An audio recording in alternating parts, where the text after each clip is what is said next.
Bonsoir. Peuple haïtien, mes chers compatriotes, il y a environ 6 mois, le Conseil présidentiel de transition a prêté serment dans un contexte de confusion, de stagnation et de vide institutionnel qui faisait planer le doute sur le futur de ce pays que nous chérissons tous. C'était dans un climat de violence et d'effondrement presque total des institutions étatiques que nous avons prêté serment le 25 avril 2024. Aujourd'hui, 25 octobre, cela fait exactement 6 mois, comme le demande le décret du 23 mai 2024 et selon le vœu de l'accord politique du 3 avril 2024 pour une transition pacifique et ordonnée.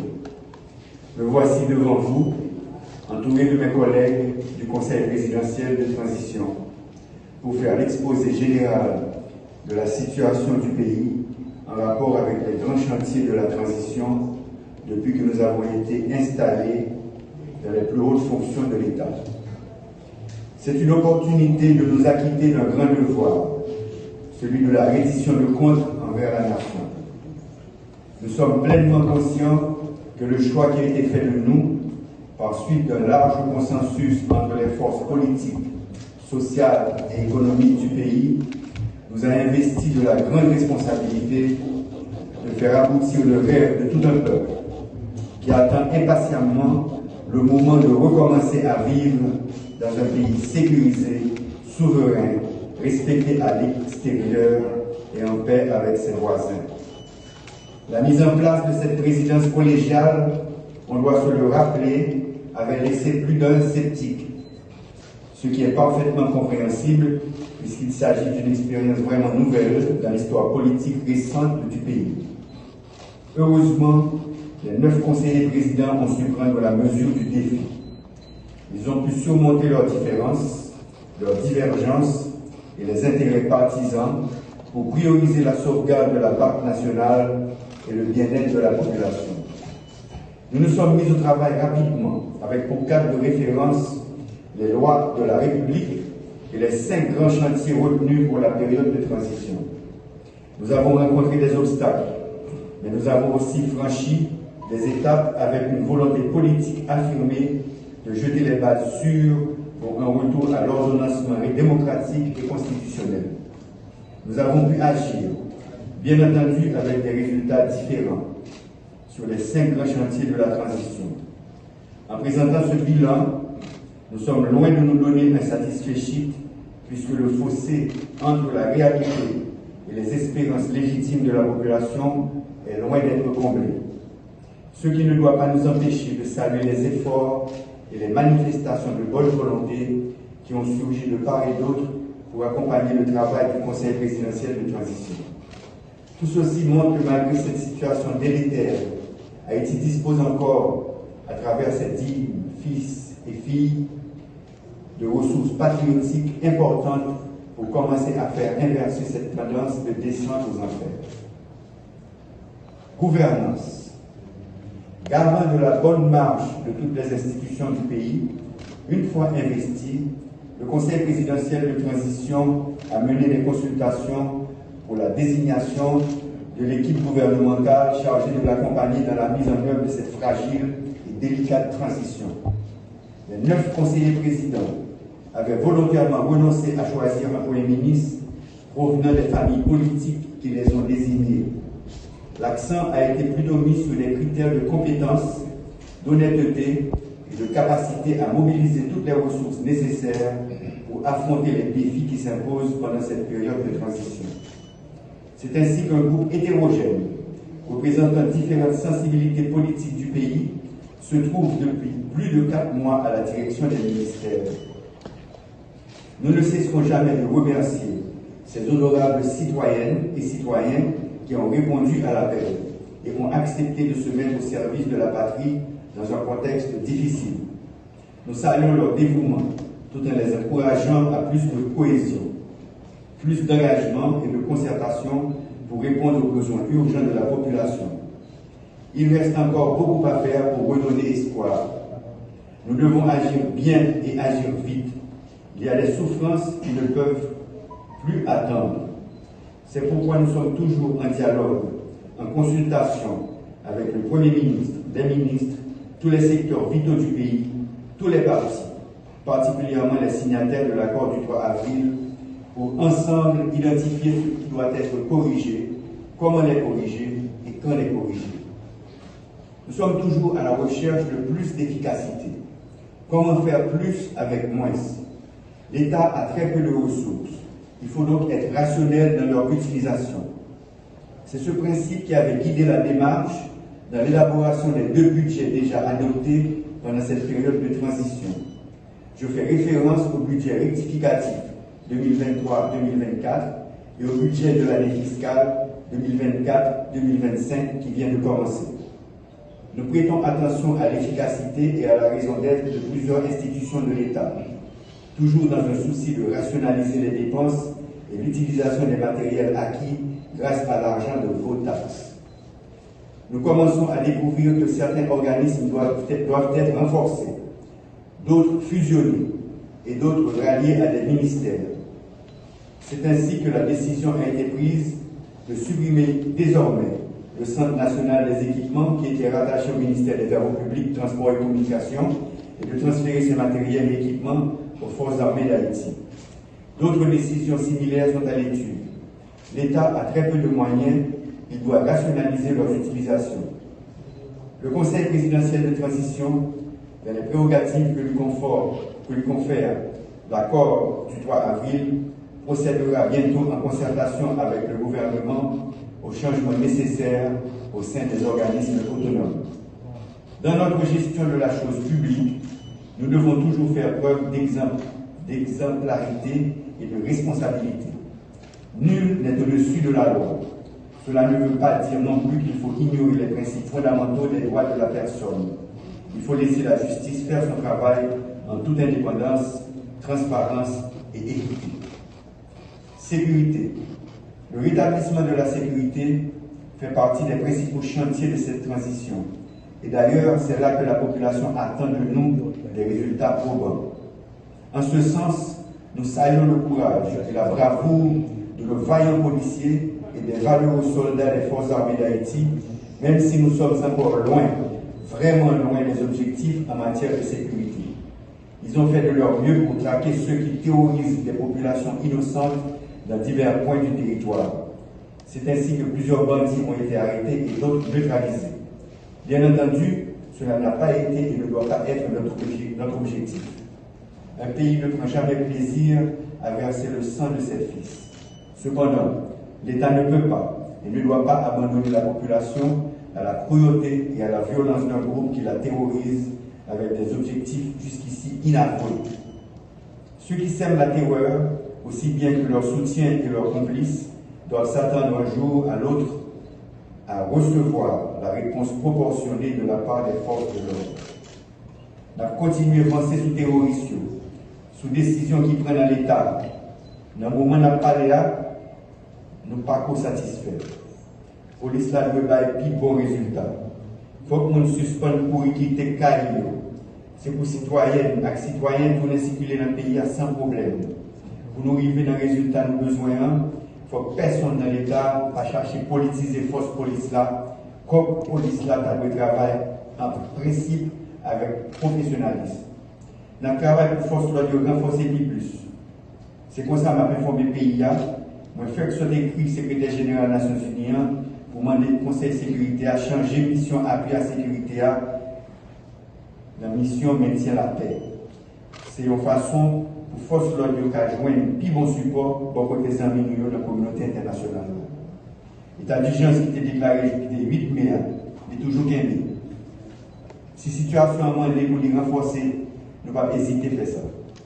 Nous travaillons tout pour mettre en paix le Conseil national de sécurité Jean 3 avril à demander ça. Pour ça qui concerne l'armée d'Haïti, c'est un gros pilier du système de sécurité pays. Soldats de l'armée, mais dans quoi paix et sécurité qui je dis c'est plus gros malheur pays. Mais l'armée a besoin de pour le grandir toujours. Pour ça, le conseil présidentiel là, il a mis l'autre général en tête de l'armée. Nous avons tout profité de faire un passé dans l'état-major. corps pour renforcer plus. Objectif placé pendant la période de transition, permettre au total 2500 jeunes, filles et jeunes garçons, une ajouter sur l'effectif plané ça. Ça m'a dit pour nous faire dépenses dans l'infrastructure de caserne, de centre de formation. Pendant tout ça, le Conseil présidentiel travaille sur toute nécessité qui vient là. Mais tout, il faut que les gens qui sont là bien connaissent, ils ne peuvent pas faire de temps en temps. La mission institution qui est là pour défense territoire.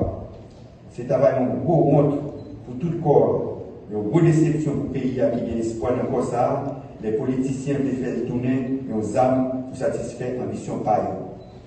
Justice. Compatriotes, moi, pendant un mois qui se passe là, le Conseil présidentiel travaille en pile sur le dossier pouvoir judiciaire. Le pays nous réveille à pas faire sans justice jambe. Si nous voulons la violence, il faut que la justice la renforce. Il faut que le tribunal fonctionne. Il faut que le juge fait travailler avec conscience. Sans passe pour qui. Le Conseil présidentiel, là, depuis qu'il est installé, il prend une décision pour que la justice l'arrête indépendante. Pendant un mois qui se passe là, pas de juge ni officier judiciaire qui a dit qu'il recevoir pression et menace pour côté pouvoir. Nous voulons pour ça continuer, nous avons fait un pile pour ça. Avec recommandation au Conseil pouvoir judiciaire, le Conseil présidentiel a travaillé en commission pour 84 magistrats pour divers tribunaux dans le pays. Gagner, c'est mandat qui renouvelé. De l'autre, c'est promotion et rejoindre. Il faut qu'on dise nous, ça fait après vérification, après vetting. Tous ces juges qui étaient dans le passé, sans problème, étape certification. Nous félicitons quand on a demandé aucun dignité de caractère, continuer de travailler sans faire passeport. Justice là doit être indépendante. Mais tout, pour tout citoyen qui a besoin de justice là, qui a une justice sans casser tête. Ça veut dire l'accès à la justice là, c'est un droit grand majeur, tout le monde gagne. Il n'est pas possible pour nous passer en pile d'années en prison sans qu'il n'y ait pas de chance de passer devant le juge. Il n'est pas possible pour un monde obligé de quitter la zone de la Cali, dépenser en pile d'argent juste pour arriver côté un juge. C'est pour ça que le Conseil présidentiel de transition a pris une bonne décision d'ouvrir 5 nouveaux tribunaux dans l'arrondissement qui n'a pas de gagner. Je vais citer le tribunal de première instance dans l'Imbé, tribunal de première instance dans Viwanamet, tribunal de première instance dans Jean-Rabel, tribunal de première instance dans Beladé. Citoyens sous île Lagonave, pas besoin de Jean Bélanger pour venir régler les affaires de justice. Ville en Sagalais, il y a un tribunal de première instance Paris tout. Je vais pas annoncer nous. Je sais prévoir dans l'accord 3 avril là, le Conseil présidentiel là, il y a un été sous pied, commission qui pourra organiser réforme système pénal pays. Haïti, c'est côté système pénal là, a fonctionné avec une loi qui est bien ancienne. Le monde a évolué. La société a évolué. Il faut que la justice a évolué tout. Nous remercions les citoyens qui acceptent de participer dans la commission qui a une responsabilité pour faire l'état de recommandation pour la justice là améliorer. Nous avons choisi, c'est les gens qui ont un pile compétence. Ils ont temps à travailler sur un pile projet de décret. Avant longtemps, le Conseil ministériel va bien pour pencher sur le projet de décret. Ça fait presque un mois depuis nous avons arrêté pour mettre en place la commission vérité, justice et réparation. C'est cette monde qui fait réputation dans la défense de monde. Il y a une responsabilité pour aider faire lumière sur un pile massacre, co-assassinat, kidnapping, avec l'autre actes malhonnêtes et criminels, sans foi ni loi qui fait. Il faut que lumière faite pour justice cabaye. C'est un élément important pour la paix et la réconciliation qu'a fait de tous côtés dans le pays. Élection. Transition doit réussir.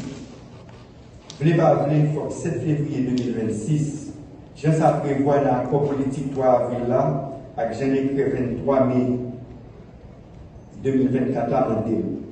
Il y a un président qui sortit, une présidente qui sortit dans l'élection, doit prendre place dans tête pays. Le pouvoir législatif là doit recommencer à fonctionner. Commune New York, section communale, c'est le monde qui sortit dans l'élection qui pour dans tête. Ça m'a demandé pour disposition pour l'élection réalisée pendant l'année 2025. Comme ça, semaine qui se passe là, nous avons installé membre conseil électoral provisoire. Qu'est-ce qui arrive camper? C'est un gros bagage. Nous travaillons pour les films complétés, mais ça ne va pas empêcher 7 personnes qui l'ont commencé le travail. Pas de petit temps. Je dois commencer le travail pressé pour mettre des machines électorales à camper. Le gouvernement travaille pour qu'elle arrive à des moyens pour y fonctionner. Nous avons souhaité que dans un temps qui pas en pile, qu'elle a envoyé le conseil sur un projet de décret électoral. Dans le conseil présidentiel de transition, nous avons travaillé pour lancer la conférence nationale pendant le comité de pilotage avancé à une réforme constitution. Transparence. Pendant que nous avons concentré sur mettre qu'elle a campé, nous avons avancé avec quelques autres institutions qui prévoient dans le décret 23 mai à l'accord 3 avril. Ça va prendre un petit temps pour mettre campé organes pour contrôler l'action gouvernementale, que vous relèvez au cadre. Nous avons des démarches pour choisir les gens pour entrer dans l'institution qui a une importance dans le GFO fait pour l'État central qui travaille chaque jour plus dans la transparence. Poser la transparence, c'est une priorité pour le Conseil présidentiel de transition. Nous avons une institution qui a une grosse responsabilité pour contrôler comment l'argent de l'État a dépensé, c'est la Cour des comptes. Mandat membre de la Cour des comptes, c'est arrivé dans le bout depuis avant le Conseil présidentiel a été installé, pendant que pas de moyens pour nommer l'autre membre. Quitter pour ça au vide, capable de coûter pays en pile. Pour ça, il y a une première décision que le Conseil présidentiel a pris, c'est permettre de prolonger le mandat membre en attendant l'institution qui vient pour faire ça, mettez sous pied. C'est pour ça tout, nous avons une décision pour prolonger le mandat de commission qui pour contrôler comment l'État a acheté ça qui est les marchés publics dans le département nord et dans le département sud du pays. Nous avons profité de demander toute institution qui pour combattre la corruption, pour faire public la ouais clair de façon l'État à prendre une décision, de façon l'argent l'État à dépenser. Nous avons dit, fait travailler avec conscience, dans le respect de la loi, et à prendre le pays en pile service. Diplomatie. Dans le jour ça, c'est avec quelle série chaque jour nous avons regardé comment notre pays a envoyé seul avec frère nous tourner. Gagnant c'est dans l'avion. Gagnant c'est dans le bateau. En pile, c'est sous frontière. Ça va faire l'honneur nation pour nous. Pendant le jour qui se passe, nous évaluons toute institution qui est dans l'État, dans la société civile, qui façon pour ceux qui font nous, de jouer un plus bon accueil des autorités de l'autre pays mener le tourner. Qui j'envoie ici qui a voyé tourner, qui a joué un plus bon encadrement, les arrivés sous Tessa qui la caille. Pas oublier, nous avons un pile compatriotes qui travaillent dans l'autre pays. Souhait travailler permettre un pile monde vivre, un pile petit monde aller à l'école ici. Il y a besoin de protection dans le pays, côté retrouver. Pour ça, il faut que les diplomates nous soient bien formés, plus vigilants. La diplomatie nous a besoin d'un bon passé. Nous travaillons sur un gros plan de modernisation de la diplomatie. Mais ça ne va pas faire ni dans le bouillie vidé, ni dans la tête chaude. Ouverture des classes. Entre l'école et l'arrivée faite, nous tous connaissons dans des conditions difficiles. N'importe l'école qui va arriver à l'ouvrir. Il y a un côté violence et insécurité pour permettre l'école de fonctionner. C'est un gros tête chargé pour le conseil présidentiel. Il y a un côté, c'est l'école qui recevoir ceux actes frères qui ont couru pour l'insécurité. C'est là obligé de poser, dormir pour un petit bout de temps. C'est une tristesse de nous garder des familles pile sous pile dans l'école. Ça va faire le même. Le problème de sécurité à nous résoudre pour permettre de retourner à la caillou, dans le quartier, dans la ville. En attendant, nous devons traiter avec dignité et avec respect. Nous demandons au gouvernement de travailler sur un plan pour mettre toute famille toutes ces actes frères nous, d'un côté, nous avons senti que la vie est meilleure pour nous. Nous saluons les parents et familles qui font gros sacrifices pour permettre à tout le monde de jouer plein d'instruction. Professeurs et tout le monde qui travaille dans le système. Donc, gros chapeau pour GFO la c'est devoir l'État pour mettre plus l'école, employer plus de professeurs, payer autour. Nous avons un budget pour l'année 2024-2025, c'est le ministère de l'Éducation nationale qui joue un plus gros morceau. Ça montre que nous place l'éducation en période de transition. Écoliers, étudiants, universitaires, vous représentez l'avenir. Vous n'êtes pas une réserve de force de travail pour des pays étrangers, mais les artisans d'un futur plus glorieux pour ce pays, votre pays. Mettez-vous au travail, malgré les difficultés du moment, sachant que le monde d'aujourd'hui appartient à ceux qui travaillent. Celui de demain appartiendra à ceux qui se forment aujourd'hui. Chers compatriotes, l'avenir d'Haïti est avant tout entre nos mains. Nous devons le penser et le construire ensemble. J'espère que la conscience citoyenne aidera les uns et les autres à réaliser que nous avons perdu déjà trop d'opportunités, nous avons trop d'échéances à rattraper. Les prochains mois seront déterminants pour la réussite de la transition et pour avancer vers ce futur que nous, Haïtiennes et Haïtiens, caressons depuis trop longtemps. Cela va demander plus d'efforts, plus d'abnégation pour consolider nos institutions. La force d'une nation vient de la capacité de ses dirigeants et de ses élites à identifier l'intérêt commun pour dessiner l'avenir avec harmonie. C'est pourquoi nous devons tous nous dépasser, transcender à tout moment nos divergences et évaluer ce que nous pouvons faire ensemble pour réussir. Nous n'avons pas le droit à la tergiversation, nous n'avons pas le temps pour les égos, ni pour les querelles de chapelle. Si la transition échoue, il n'y aura ni vainqueur ni vaincu. Je vous remercie de votre attention. Vive Haïti!